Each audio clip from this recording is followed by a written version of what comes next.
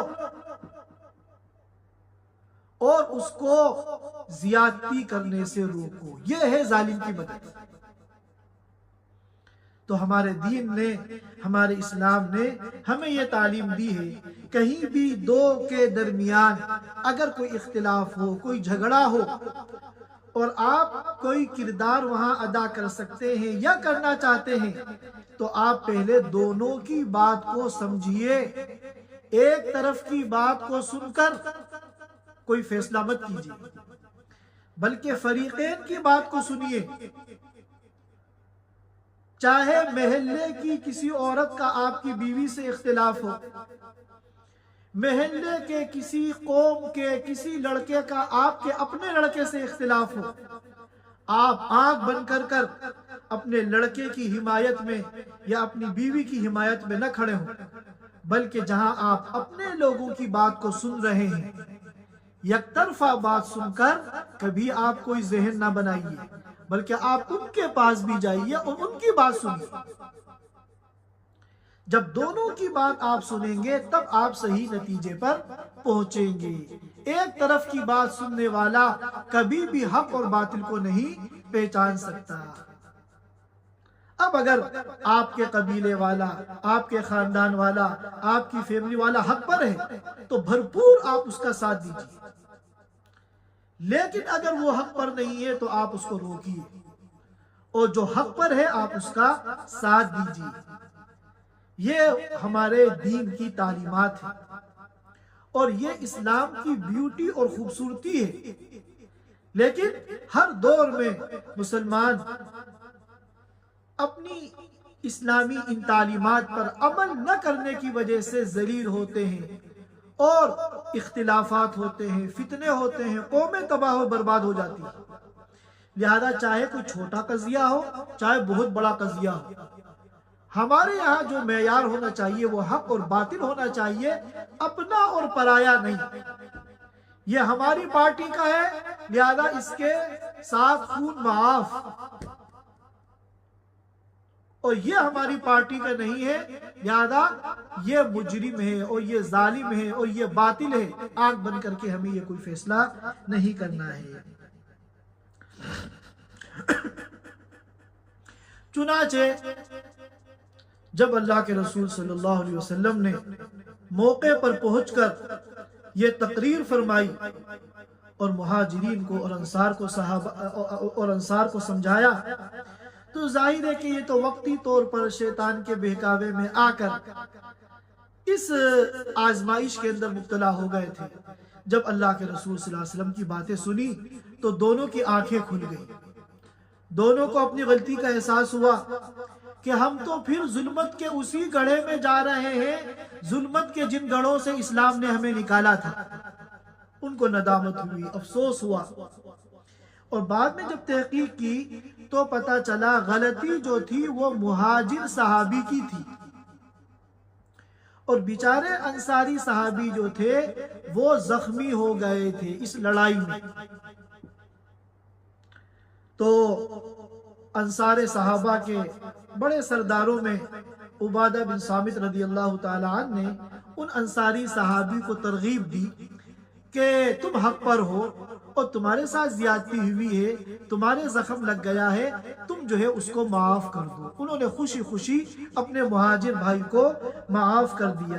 اور یہ تھوڑی دیر پہلے جھگڑا کرنے والے ظالم اور مظلوم پھر پہلے کی طرح سب بھائی بھائی ہو گئے۔ یہ دوسرا واقعہ تھا، یہ بھی ختم ہو گیا۔ اب اصل واقعہ تیسرا ہے، اور یہ سب واقعے ایک دوسرے کے ساتھ جڑے ہوئے ہیں، لہذا تمام واقعات کو سمجھنا ضروری ہے تاکہ اس سورت کا پورا مضمون ہماری سمجھ میں اچھی طرح آ جائے۔ اب تیسرا واقعہ یہاں سے شروع ہوتا ہے کہ مسلمانوں کے لشکر میں جو منافقین بھی موجود تھے، اور ان منافقین میں ان کا سردار عبداللہ بن ابی بھی تھا۔ عبداللہ بن ابی نے اپنی مجلس میں جہاں منافقین بھی تھے، اور چونکہ یہ مدینہ کا رہنے والا تھا کچھ انصاری صحابہ بھی ہوں گے، اور زید بن ارقم رضی اللہ تعالیٰ عنہ یہ بھی وہاں موجود تھے۔ اس نے سوچا کہ یہ جو واقعہ پیش آیا ہے ایک مہاجر اور ایک انصاری کی لڑائی کا، مجھے اس کو کیش کرانا چاہیے، مجھے اس سے فائدہ اٹھانا چاہیے، اور اس واقعے کو بنیاد بنا کر انصار صحابہ اور مہاجرین صحابہ کے درمیان اختلاف کا ایسا بیج بو دینا چاہیے کہ ان کا سارا اتحاد پارا پارا ہو جائے، اور ان کی ساری جو اجتماعی طاقت ہے اور قوت ہے وہ ختم ہو جائے۔ چنانچہ اس مجلس میں اس نے اہل مدینہ سے کہا کہ دیکھو، تم لوگوں نے ان مہاجرین کو پناہ دی، تم نے اپنی جائیداد میں ان کو حصہ دیا، تم نے کس کس طرح ان کی مدد کی، مگر یہ دیکھو اتنا سر پر چڑھ گئے ہیں کہ آج ایک مہاجر جو ہے وہ ایک انصاری پہ ظلم کر رہا ہے۔ اس نے کہا اپنی آنکھیں کھولو اور اپنے انجام کے بارے میں سوچو، ایسا نہ ہو کہ یہ اتنا سر پہ چڑھ جائے کہ تمہارا جینا مشکل کر دے۔ اور پھر اس نے کہا لہٰذا اب ہم جب مدینے واپس جائیں گے تو عزت والے ذلت والوں کو مدینے سے نکالیں گے۔ یہ جملہ بڑا سخت تھا۔ اب ظاہر ہے کہ یہ تو منافق ہے، کفر جو ہے وہ تو چھپا رکھا ہے، زبان سے تو کلمہ پڑھتا ہے، تو نام لے کے صراحتاً تو نہیں کہا، اشارے میں بات کی کہ عزت والا ذلت والے کو نکالے گا۔ اس کی مراد عزت والے سے اپنی ذات اور منافقین تھے، اور ممکن ہے انصار بھی اس میں مراد ہوں،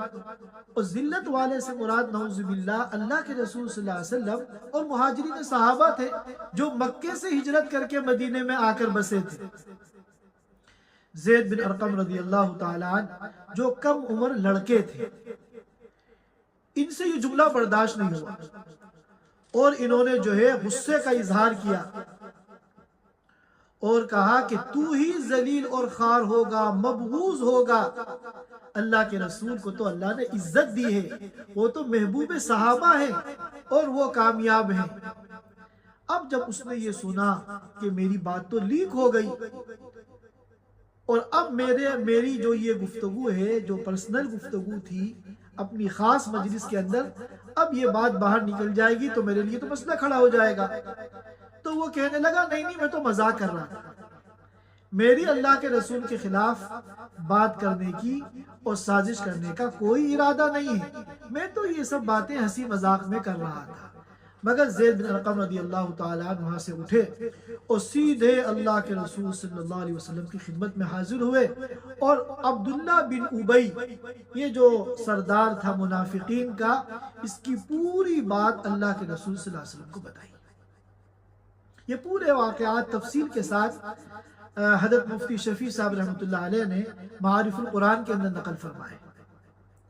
اللہ کے رسول صلی اللہ علیہ وسلم نے جب سنا تو آپ سخت ناراض ہوئے، آپ کے چہرے کا رنگ بدل گیا اور پریشانی کے آثار آپ کے چہرے پہ نمایاں ہو گئے۔ آپ نے فرمایا کہ زید بن ارقم سے کہ تم جھوٹ تو نہیں بول رہے ہو؟ لیکن نہیں اللہ کے رسول، قطعاً نہیں۔ فرمایا کہ تمہیں غلط فہمی تو نہیں ہو رہی ہے؟ تو نہیں اللہ کے رسول، قطعاً مجھے کوئی غلط فہمی نہیں ہے، یہ تو ایسی سب باتیں ہیں۔ اور انہوں نے یہاں تک کہا، جب بعض انصار نے زید بن ارقم کو برا بھلا کہنا شروع کر دیا کہ تم ایک سردار کے اوپر الزام لگا رہے ہو، اتنا بڑا ایک سردار کے اوپر تہمت لگا رہے ہو، بدنام کر رہے ہو، تو انہوں نے کہا کہ قطعاً میں کسی کو بدنام نہیں کر رہا، میں ایک حقیقت جو بتا رہا ہوں، اور یہ ایسی بات ہے کہ اگر میں اپنے باپ کے منہ سے بھی سنتا تو میں اللہ کے رسول صلی اللہ علیہ وسلم کو جا کے بتاتا۔ بہرحال چونکہ نفاق تو دل میں ہوتا ہے، ہر ایک تو نہیں جانتا تھا کون منافق ہے کون نہیں منافق ہے، کچھ کا نفاق کھل کے سامنے آ جاتا تھا اور کچھ کا نفاق جو ہے وہ پتہ نہیں چلتا تھا، یا پھر بعد میں پتہ چلا جب قرآن کی آیتیں نازل ہوئی۔ تو حضرت زید بن ارقم رضی اللہ تعالیٰ عنہ کو بہت سے لوگوں نے برا بھلا کہنا شروع کر دیا کہ تم بلا وجہ جو ہے بدنام کر رہے ہو، اور تم ایک قبیلے کے سردار کی بے عزتی کر رہے ہو۔ اتنا انہیں کہنا شروع کیا کہ بیچارے ادھر ادھر چھپنے لگے لوگوں سے کہ جو بھی ملے گا مجھے ڈانٹے گا، کم عمر بھی تھے بیچارے۔ ادھر ہے عمر رضی اللہ تعالیٰ عنہ اللہ کے رسول صلی اللہ علیہ وسلم کی خدمت میں آئے اور انہوں نے کہا کہ اللہ کے رسول، آپ مجھے اجازت دیے کہ میں ابی بن کعب، عبداللہ بن ابی بن کعب کا سر قلم کر کے آپ کی خدمت میں لا کے پیش کروں، یا پھر کہا کہ آپ عباد بن بشر کو حکم دیجیے کہ وہ عبداللہ بن ابی کا سر قلم کر کے آپ کی خدمت میں لا کے پیش کریں۔ تو آپ صلی اللہ علیہ وسلم نے فرمایا کہ نہیں، اس طرح اگر میں لوگوں کی گردنیں جو ہے الگ کرواؤں گا تو لوگ اور دنیا میرے بارے میں یہ کہے گی کہ یہ تو اپنے ہی صحابہ اور اپنے ہی ساتھیوں کو جو جنگ میں بھی ان کے ساتھ شرکت کے لیے آئے ہیں، یہ تو ان کو بھی قتل کر دیتے ہیں، تو اس کے اندر میرے بارے میں کوئی اچھا پیغام دنیا والوں کے پاس نہیں جائے گا، لہٰذا یہ کام جو ہے مجھے نہیں کرنا ہے۔ یہاں تک کہ عبداللہ بن ابی، ان کے صاحبزادے تھے، ان کا نام بھی عبداللہ تھا، یعنی عبداللہ بن ابی، تو باپ کا نام بھی عبداللہ ہے، بیٹے کا نام بھی عبداللہ ہے۔ تو عبداللہ جو بیٹے تھے یہ سچے اور پکے صحابی تھے، مومن تھے۔ ان کو جب پتا چلا کہ عمر رضی اللہ تعالیٰ عنہ نے اللہ کے رسول صلی اللہ علیہ وسلم کو یہ مشورہ دیا ہے میرے باپ کے بارے میں کہ ان کی گردن کاٹ دی جائے، تو یہ اللہ کے رسول صلی اللہ علیہ وسلم کی خدمت میں حاضر ہوئے اور فرمایا کہ اللہ کے رسول، اگر میرے باپ کی گردن اڑانے کا آپ ارادہ کریں تو آپ کسی اور کو حکم نہ کریں، آپ صرف مجھے حکم کریں۔ سارا قبیلہ جانتا ہے کہ میں اپنے باپ کا کتنا مطیع اور فرما بردار اور خدمت گزار ہوں، لیکن اگر آپ حکم دیں گے تو میں اپنے باپ کی گردن اتار کر ان کا سر آپ کی خدمت میں پیش کروں گا، آپ میرے علاوہ کسی اور کو یہ حکم نہ دیں۔ کیوں؟ اس لیے کہ جو بھی میرے علاوہ میرے باپ کو قتل کرے گا، اب اگر کہیں چلتے پھرتے مستقبل میں مجھے وہ نظر آئے گا تو میری جو نسبی غیرت ہے وہ کہیں جوش میں نہ آ جائے اور اپنے باپ کا قاتل سمجھ کر میں اسے قتل نہ کر دوں، اور اگر میں قتل کر دوں گا تو قیامت کے دن میں عذاب کا مستحق ہو جاؤں گا۔ لہٰذا آخرت کے عذاب سے بچنے کے لیے، آخرت کے عذاب کے ڈر سے میری یہ آپ سے درخواست ہے کہ آپ کو اگر آپ نے ارادہ کیا ہے میرے باپ کے قتل کا، تو میرے علاوہ کسی اور کو آپ جو ہے حکم نہ دیں، یہ کام میں خود ہی کروں گا۔ اللہ کے رسول صلی اللہ علیہ وسلم نے فرمایا کہ نہ تو تمہارے باپ کو قتل کرنے کا میں نے کسی کو حکم دیا ہے، اور نہ ان کو قتل کرنے کا میرا کوئی ارادہ ہے۔ اس کے بعد اللہ کے رسول صلی اللہ علیہ وسلم چونکہ بڑے فکر مند ہوئے کہ عبداللہ بن ابی کی ایک بات جو اس نے ایک جوشیلے انداز میں کچھ لوگوں کے سامنے کی ہے، تو ہر انسان متاثر ہوتا ہے۔ ان من البیان لسحر، بیان کے اندر ایک جادو ہوتا ہے۔ بیان کرنے والا اگر فصیح و بلیغ ہو اور لوگوں کے مخاطب کے جذبات کے ساتھ کھیلنا جانتا ہو، تو اس کی بات جو ہے وہ سحر اور جادو سے زیادہ تیز اثر کرتی ہے۔ تو کہیں ایسا نہ ہو کہ آگے چل کے یہ جو فتنے کی ایک چنگاری پیدا ہوئی ہے، آگے چل کے یہ شعلہ بن جائے اور کوئی نئی آزمائش اور مصیبت مسلمانوں کے درمیان پیدا ہو جائے۔ تو آپ نے فوراً سفر کا بے وقت، حالانکہ جو آپ کی عادت مبارکہ تھی، جن اوقات میں آپ سفر شروع کرتے تھے، آپ نے اس کا بھی انتظار نہیں کیا، بلکہ بے وقت آپ نے فوراً سفر کا حکم دیا، اور سفر کے دوران آرام بھی نہیں کرایا، بلکہ پورے دن اور پوری رات سفر کرتے رہے۔ اور اگلے دن صبح جب دھوپ تیز ہونے لگی، تب آپ نے حکم دیا تھوڑی دیر آرام کرنے کا۔ اور روایتوں میں آتا ہے کہ یہ جو آپ نے ہنگامی سفر کا اعلان کیا اور پھر مسلسل بغیر آرام کے آپ نے پوری لشکر کو، پوری جماعت کو آپ نے مدینے کی طرف سفر کرایا، اس کا مقصد یہ تھا کہ لوگ اس کی باتوں کا آپس میں لوگوں کو ڈسکس کرنے کا موقع نہ ملے۔ لوگ سفر کی اس تھکن میں اور سفر کے اس عمل میں ایسے مشغول ہو جائے کہ وہ بات جو اس نے چلائی تھی وہ لوگوں کے ذہنوں سے نکل جائے اور اس کا اثر جو ہے کمزور پڑ جائے۔ اور جب آپ نے سفر کا حکم دیا اور عامت الناس وہاں سے نکل گئے، تو آپ نے پھر عبداللہ بن ابی کو بلایا سفر شروع کرنے سے پہلے،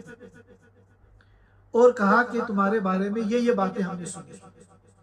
زید بن ارقم نے تمہارے بارے میں یہ باتیں آ کر ہمیں بتائی ہیں۔ تو عبداللہ بن ابی نے قسمیں کھا کھا کر کہا کہ میں نے ایسا کچھ نہیں کیا،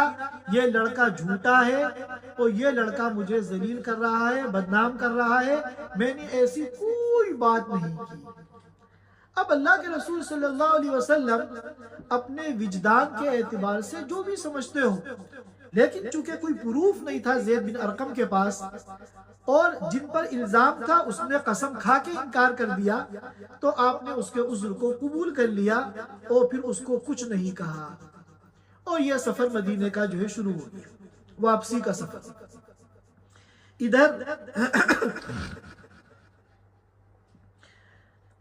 ادھر ایک صحابی رسول صلی اللہ علیہ وسلم نے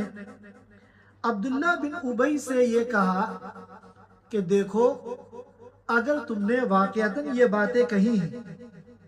حضرت عبادہ بن صامت رضی اللہ تعالیٰ عنہ،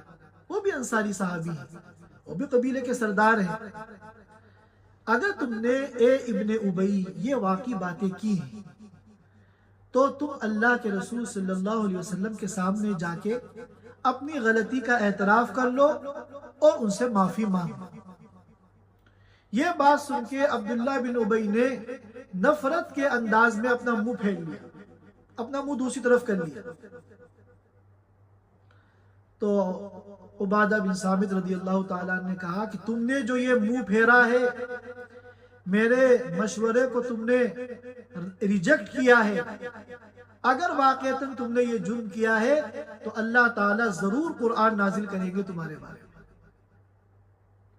اب ادھر یہ قافلہ جا رہا ہے مدینے کی طرف، زید بن ارقم کیونکہ کوئی ان کی بات ماننے کے لیے تیار نہیں، ہر ایک عبداللہ بن ابی نے ان کو جھوٹا بنا دیا۔ یہ لوگوں سے چھپتے پھر رہے ہیں، مگر ان کا ایمان اور ان کا یقین، سبحان اللہ،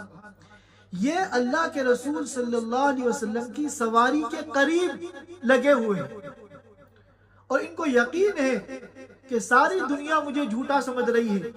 لیکن میرے بیان کی حقیقت اللہ تعالیٰ کے اوپر مخفی نہیں ہے، میں سچا ہوں، یہ جھوٹا دلوں کا حال تو اللہ جانتے ہیں، یقیناً اللہ تعالیٰ میری برات میں قرآن نازل کریں گے۔ اس لیے وہ اللہ کے رسول کی سواری کے بالکل قریب کہ کب وحی آتی ہے اور میرے اوپر سے الزام ختم ہوتا ہے۔ چنانچہ تھوڑی دیر کے بعد آپ صلی اللہ علیہ وسلم پر وہ آثار نمایاں ہونے لگے جو وحی کے وقت آپ کے اوپر نمایاں ہوتے تھے۔ آپ کی سانس پھولنے لگی، آپ کی پیشانی مبارک پر پسینہ آنے لگا، اور جس ناقہ اونٹنی پر آپ سوار تھے وہ دبنے لگی، کیونکہ وحی کا جو بوجھ ہوتا تھا، ناقہ جو ہے اونٹنی آپ کی، اس بوجھ کو برداشت کرنا اس کے لیے مشکل ہوتا تھا، وہ دبنے لگی۔ تو سمجھ گئے کہ اللہ کے رسول صلی اللہ علیہ وسلم پر وحی نازل ہو رہی۔ اب جس وقت وحی نازل ہوتی تھی، یہ ایسی کیفیت کا موقع ہوتا تھا کہ اس وقت کوئی اللہ کے رسول صلی اللہ علیہ وسلم سے کوئی بات نہیں کر سکتا، آپ سے کوئی سوال جواب نہیں کر سکتا۔ تھوڑی دیر کے بعد جب یہ کیفیت ختم ہوئی تو آپ صلی اللہ علیہ وسلم نے اپنی سواری پر بیٹھے بیٹھے، زید بن ارقم تو آگے پیچھے اس امید پہ ٹہل ہی رہے تھے وحی کے انتظار میں کہ مجھے ایسا کر دیا گیا ہے کہ میں کسی کو منہ دکھانے کے قابل نہیں بچا، مجھے جھوٹا بنا دیا گیا، اور سب مجھے ملامت کر رہے ہیں کہ تو نے سردار پہ الزام لگا دیا۔ تو اللہ کے رسول صلی اللہ علیہ وسلم نے ان کا کان پکڑ کے موڑا اور کہا، یا غلام صدق اللہ حدیثک، اے لڑکے،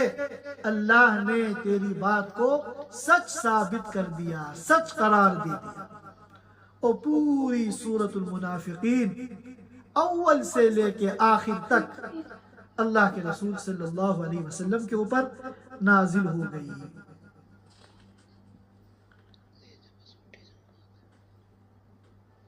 میں اس واقعے کو آج پورا کر لیتا ہوں،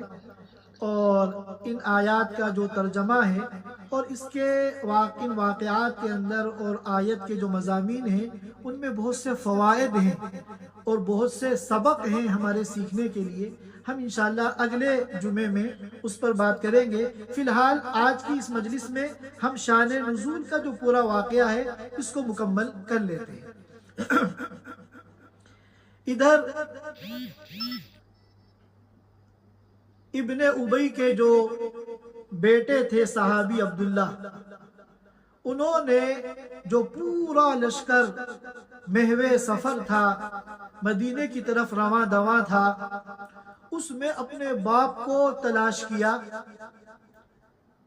ابن ابی رئیس المنافقین کو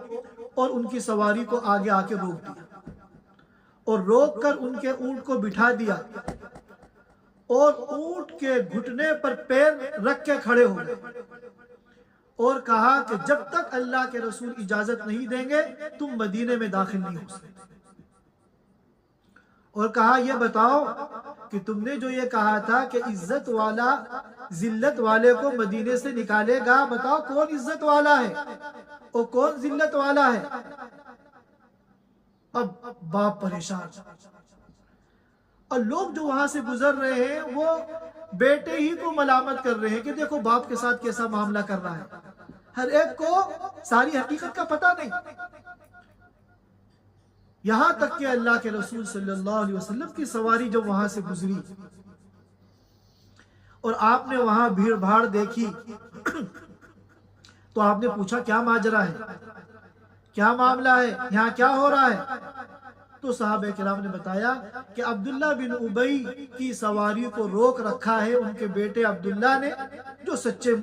صحابی ہیں اور ایمان والے ہیں، اور یہ کہہ رہے ہیں کہ جب تک اللہ کے رسول اجازت نہیں دیں گے تم مدینے کے اندر قدم نہیں رکھ سکتے،